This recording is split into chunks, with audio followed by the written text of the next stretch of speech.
Hello, Patriots. I'm Lee Watts, and this is Patriot Point, your source for Kentucky news and analysis from a conservative, Christian, and common sense point of view.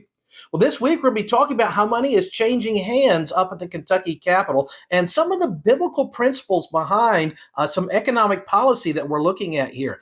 First of all, let's talk about what Joe Biden has said. You will note I do not call him President Biden, hint, hint. But Joe Biden has come out and said that America has the strongest economy right now than it's ever had. Personally, I'm wondering how long it has taken him to make up this little world he lives in. Everything in the economy is going bad. Everything is more expensive than it used to be. And that includes the money that is being spent at the Kentucky Capitol for lobbying. That is right. This year, there was a record $9.7 million that was spent for lobbying Kentucky lawmakers to get them to either make a law or not make a law. A lot of money is changing hands on what laws get made and which laws do not get made. The person who's actually the best paid lobbyist in the entire state is a former state auditor, Bob Babbage, who made more than $298,000 in just the first quarter of the year lobbying the Kentucky State Legislature. Wowzers! This is coming from a report from the Kentucky Legislative Ethics Commission. There were more than 100 different organizations that spend in excess of $20,000 each in trying to get certain laws passed or stopping things from getting passed. Let me give an example. We have right now a Republican-controlled legislature. We've been trying to get rid of abortion. We can't get the laws passed to do it. And maybe the reason why is the ACLU spent more than $139,000 lobbying Kentucky lawmakers to keep them from doing these conservative type things that we are really wanting. Why do we still have DEI and all this woke stuff in schools? We've had laws proposed to get rid of that this year and the past few years, and that's still not happened. Well, maybe the reason for that is all the money is being dumped in by the ACLU and similar organizations. Of course, you have the Kentucky Hospital Association. They've dumped in more than $85,000 trying to pressure Kentucky lawmakers, specifically on this topic of reforming Certificate of Need.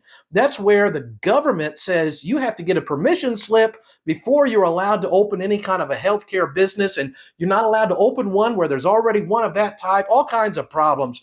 We've done many programs on that. We have right now different elements of the Kentucky government are paying lobbyists to lobby the legislature. Now, here's the problem with this. They are using state money to lobby the state. So the state is taxing you to pay lobbyists to lobby itself and then gives the lobbyists the money. Do you see the problem here? There was a law proposed to put an end to that this year. It was House Bill number 309. Kentucky State Representative Felicia Rayburn said that these state organizations should not be allowed to use the state taxpayer money to lobby. This is wonderful. However, she filed this early in the year on January the 18th. However, the Kentucky Speaker of the House, David Osborne, never even sent it to a committee. This is why we really need to go out make sure that you vote this coming Tuesday. May the 21st is Election Day. I've worked at the Capitol for 15 years now, and every single election cycle, there's 2 or 3 people up there who win by a little handful of votes. It has come down to 1 vote on multiple occasions on these local elections. So I hope you go out there and vote. We need conservatives. They're going to stand up for capitalism, push back against socialism. And I really want to talk about right now, I teach a series of lessons called the Biblical Principles Series. And this is why I'm pushing so hard against all this Marxist socialism and the people who are pushing it, because it is anti-biblical. Let me give you just a little portion of this lesson on biblical principles of economics. First of all, let's talk about government entitlements. And with government entitlements, I'll tell you what I am not talking about. I'm not talking about Social Security or veterans benefits, because those two things follow a biblical principle where you have sowed your work and you are reaping the benefits of your work. That is sowing and reaping. What I'm going to be talking about is people who have not sowed any work and yet they are reaping benefits. That is socialism. Well, let's talk about some biblical principles that have to do with government entitlements and overtaxation. Let's take the biblical story of Joseph. A very famous story. He became basically the prime minister of Egypt through a long series of events. Well, one day the Pharaoh had a dream, and there was going to be 7 years of great plenty, followed by 7 years of the Biden administration. 7 years of great famine. So Joseph is put in charge of the economy. The Bible teaches us the principles about overtaxation and government entitlements in this one story. At the beginning of the story, who has what? Well, the people have the products of their labor, their money, their possessions, and their private personal property.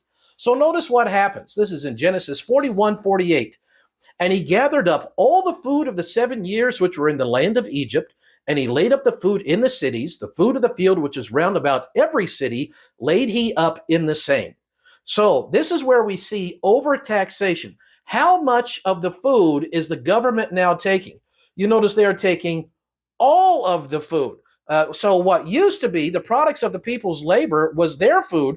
Now it is the government's. And the government is taking this from them, overtaxation, saying, we're going to take care of you. It's not the government's job to take care of you.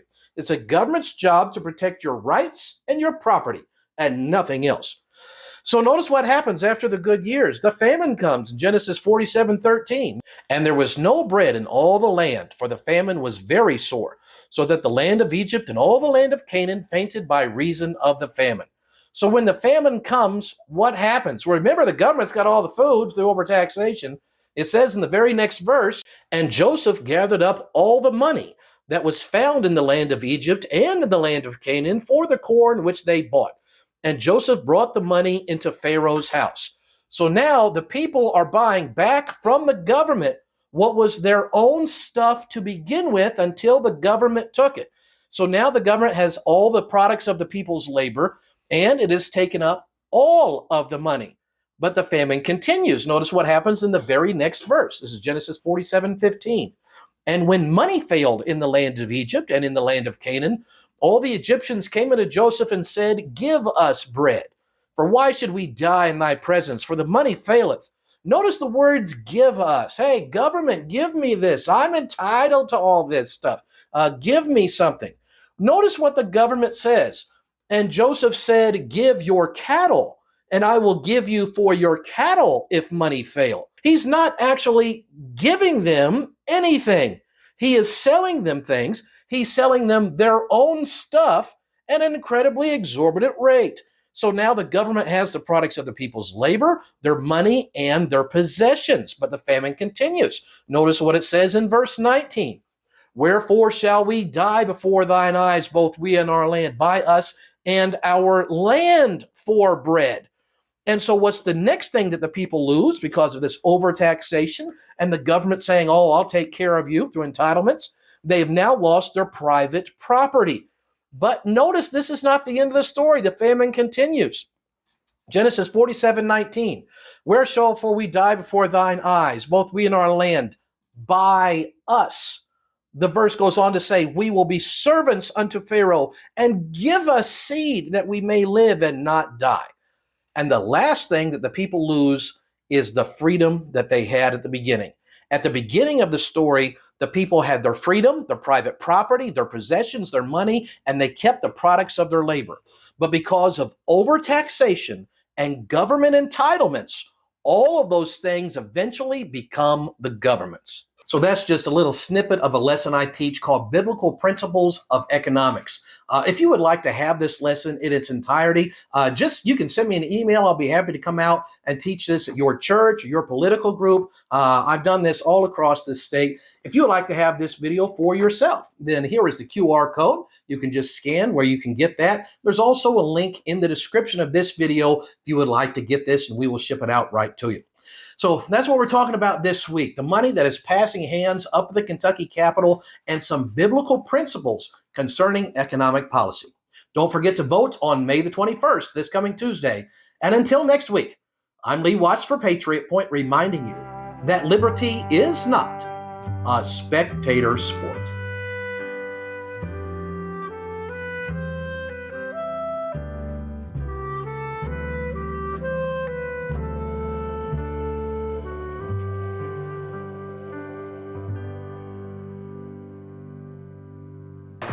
losers.